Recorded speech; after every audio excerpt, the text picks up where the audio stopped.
बड़ी। अरे का कही जी, मम्मी नवरात्र करे के कहतारी, हमरा से कैसे होई? अरे माई के ध्यान धरो, सब ठीक हो जाई।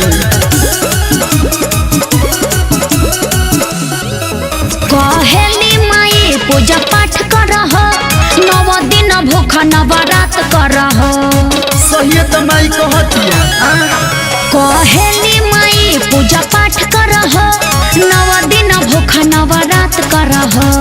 ए जी बोली ना। अरे ना धूप दिया बारेलू, का ना आरती उतारेलू, अरे कुछ के बाटे ना सहूर। ई का कह रहे हैं? अरे अब कहिया सीखबू तू बोलाई रानिया, का? बेटी पतोहिया के लूर।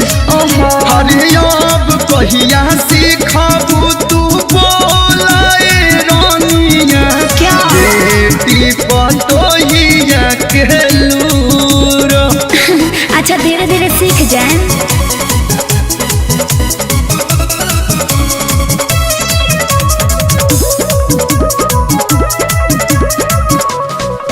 कैसे पिया गजमती चौका पुराई, नैहर में कुछ सिखैली न माई। बस मोबाइले चलावत रहू। हाँ, कैसे गैया के गोबर से आंगन लिपाई, कहाँ या सोया या सोनिया लगाई। बोली ना। माई संगे कुल्ही कर हो, आए? मन में धीरज तनी धरा हो। अच्छा अरे दीहे माई बुधिया जरूर। सही में जी। अरे अब कहिया सीखबू तू बोलाए रानिया, का? बेटी पतोहिया के लूर। ताना मत मारी। अरे अब कहिया सीखबू तू बोलाए रानिया, का? बेटी पतोहिया के लूर। बोला सीखिए न जाए।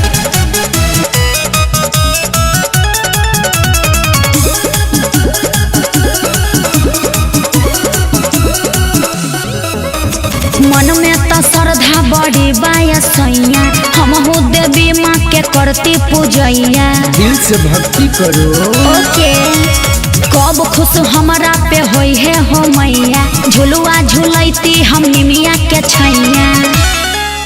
कलू बच्चन के नाम हसवैबू हो, ऐसे हरी कहे? इज्जत तू डूबैबू हो।